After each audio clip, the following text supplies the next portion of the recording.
getting back to the impeller. The glue has dried now, and now I'm going to put it on the motor along with the key, and then just turn it with the motor on and flatten this face out or true it up, whatever.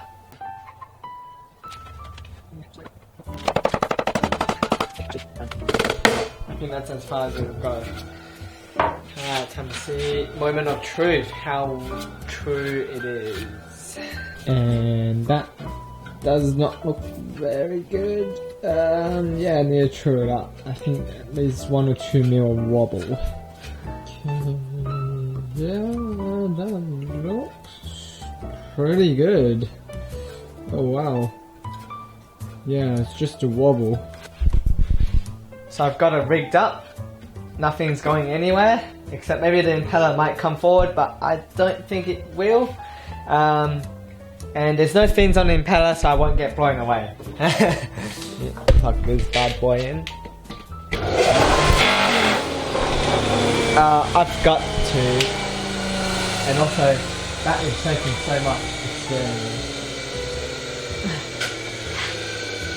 I think we need to clamp it down even further.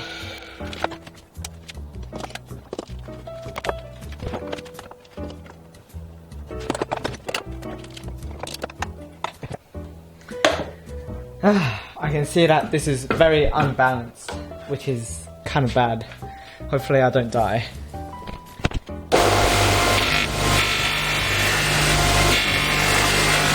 Something I forgot to say, instead of using a chisel, I decided that I should be smart and use one of these carbide cutting tools that I bought for my lathe, but then my lathe is too, the tool holder for my lathe actually can't fit one of these, and so I've never used these, and these actually seem really good at high speeds, which my lathe can't achieve once again. Yeah, this actually is working. And I think one thing that I forgot to do also is to countersink these screws a little more in, so that I don't accidentally cut them with the cutter.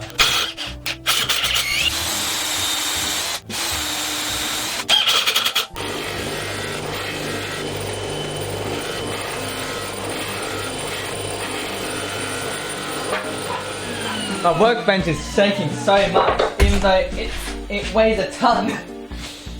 Holy shit. Everything's falling. No, this one thing got dented. No. Just make sure that all the clamps is still nice and soft. Otherwise I'm gonna have a freaking accident.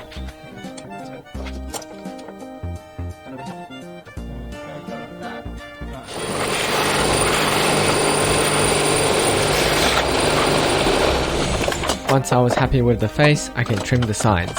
So I've actually taken the tool holder from my lathe and mounted it on, and hopefully there'll be enough leverage. And that also kind of serves as kind of like a stopping point for where I need to stop. It's actually perfectly round now, pretty much. Might not be perfectly flat, but that doesn't matter. And from all that vibration, I swear half my tools have just fallen off from the workbench. It is crazy how unbalanced this thing is. Hopefully after I balance it, it'll be much better. Otherwise, it is not going to survive in that impeller shroud. Or much rather, the impeller shroud is not going to survive it. Alright, I got it jigged up once more. And I even changed the turning direction to clockwise because my cutter is only that way. So I can't actually put it this way on the other side. Has to be on this side, and so I had to change it to clockwise. And what will happen is just I'll use the deep reach tool and then just go like that and just flatten the back as well, and hopefully it will make it a little bit more balanced as well. I had a pretty nasty catch and the whole tool basically turned inside, and luckily there wasn't too much damage done.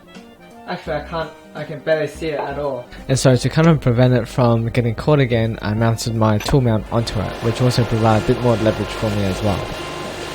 And once again, my shop is covered with dust.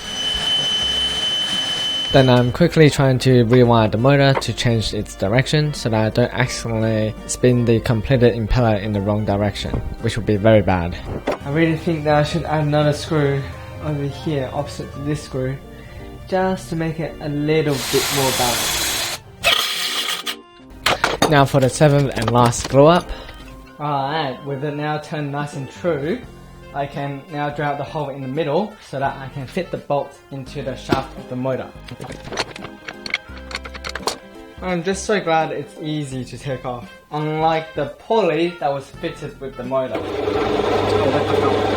I forgot it doesn't fit on a drill press, that's right. Right, I got the lid fitted back on just to check everything. I think it's supposed to go in a lot more.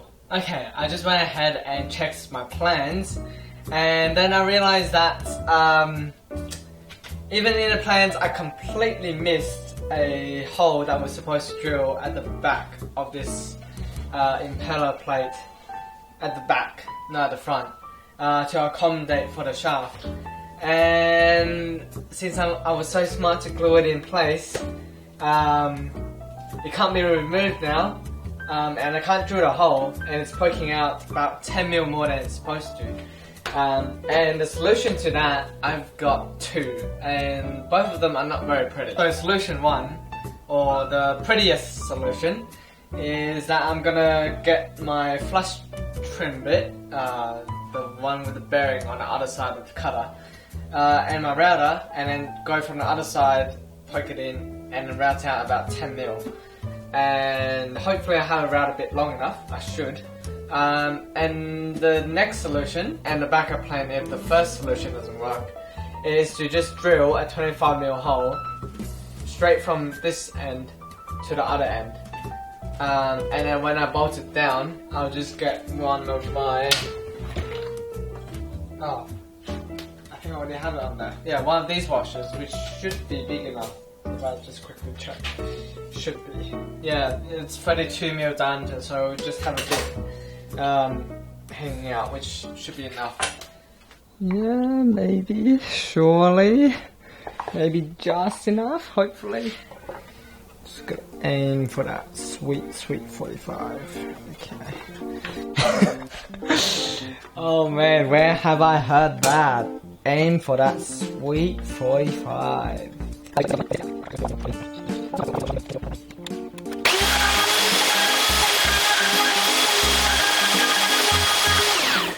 So after routering, I still had a bit of chiseling to do.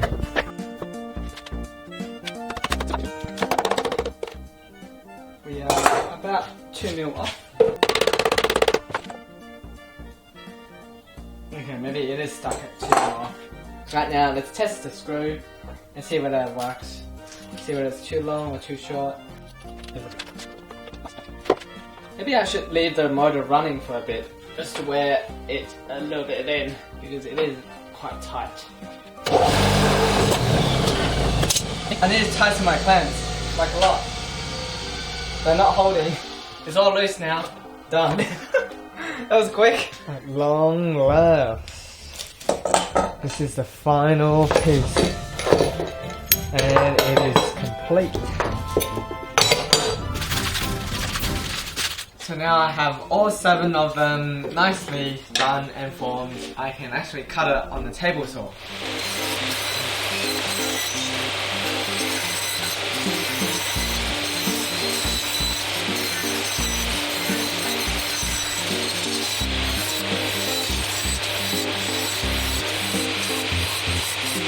So I've got a dry fit on the impeller, and it actually looks so good. I was gonna film this after, just before I glue it up, but this actually looks amazing. Yeah, actually, to be honest, you can barely see the angle that I put into the things from like this side. Yeah, but from this side you can actually see a little bit of it. Yeah, a little bit, yeah. So one more thing before we can glue it together is that we actually have to like angle the inside a little bit.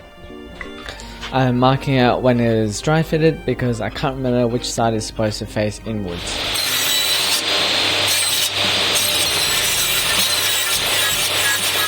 Now before I can actually glue the fins on, I would actually like to drill 2 holes for each fin so that I can put some screws in after I glue it on, and that is just to help reinforce it and stop it from breaking off around about this point here, which might get a lot of stress from incoming airflow. And because the fins are angled this way, I actually can't do the outside hole, the outer hole with the drill press, because the drill press does it 90 degrees and the screw might come out from the side.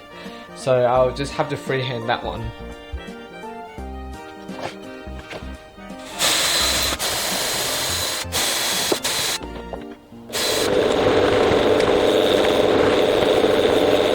Alright, I think we're now finally, after a lot of hassle, able to glue this up.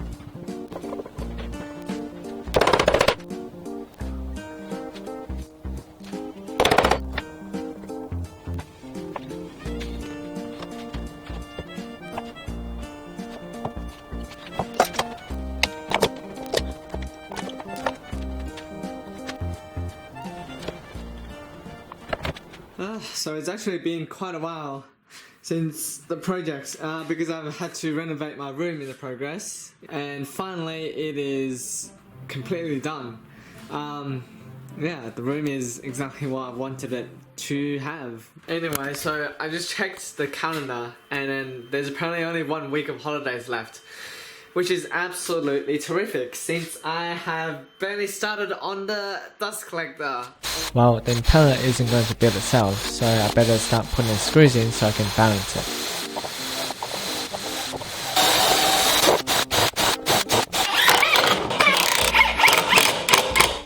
I somehow still managed to mess it up and drilled through some of them. So I'm going to use some putty to just putty up those holes. I've already readjusted the course of the screw so that it doesn't, you know, yeah. But as you can see, I think some of the screws are poking out because the plywood is still pretty thin. Once the putty was dry, I can just sand the surface nice and smooth and flush again. Then finally I can start balancing the impeller. For that I took the bearings from my bandsaw. Now my bandsaw bearings are actually a little bit too small, so you might tilt forward a little bit. And not sure whether that would alter the results or not.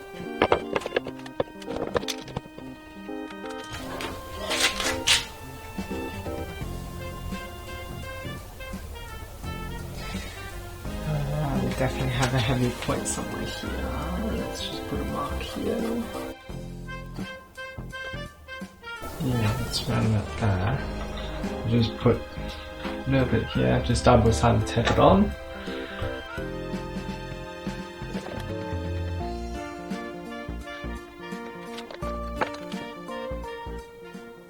Once I got it balanced, it is time for some calculations. So the density of MDF, according to the internet, is 720 kilograms.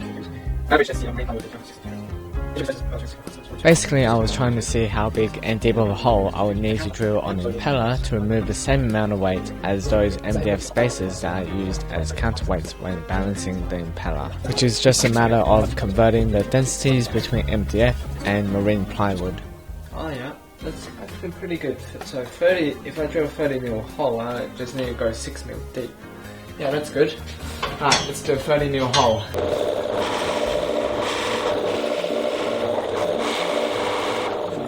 Just gonna remove the shims now and try again. See whether we nailed it or not. Yeah, I think we did it. Now we are finally ready to assemble the machine and give it a spin. So I've got the whole thing pretty much set up. When it's turned on, I'm gonna use this wind meter and meter to measure how much something. And then I've also made myself an amp meter, a heavy duty amp meter that can accept a 15 amp plug, and we're going to measure how many amps it's drawing and whether or not it's overworking. And if it is, we're in big trouble. And when I designed the impeller, I think it is oversized. So fingers crossed. Also, I've got it in the impeller housing because apparently there's a history of these open-ended wooden impeller exploding in the past, and if it does, let's just hope that the housing is able to stop the stuff from flying out. Alright, I think we're ready to rock and roll. Oh shit, I'm nervous. Very nervous. Like, I mean, the motor is just gonna run, and you know, that's about it. We're gonna take some measurements. It might freaking explode. Alright, keep going. Oh, shit. Why am I standing so close to it? God damn it. I need goddamn shield. Where's the piece of plywood that I used for a year? Let's just do it. It'll be fine. You'll be fine, surely. You'll be fine.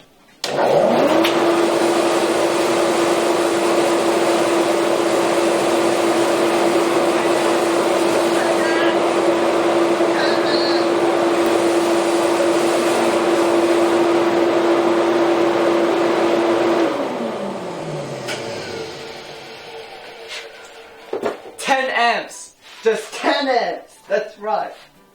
Yeah. And how much air was it drawing? Well, I had to put it on an angle to see, so I wasn't too sure, but it was about 12 meters per second over a 150 mil hole. I'll run it through the calculator in a bit, but right now, that's good news! Oh, yes, it was, it was. Yeah, I gotta text people about this shit. Also, when I was putting my amp meter underneath that, I'd hold it so tightly because it was getting sucked up into it. It's insane. It's absolutely insane.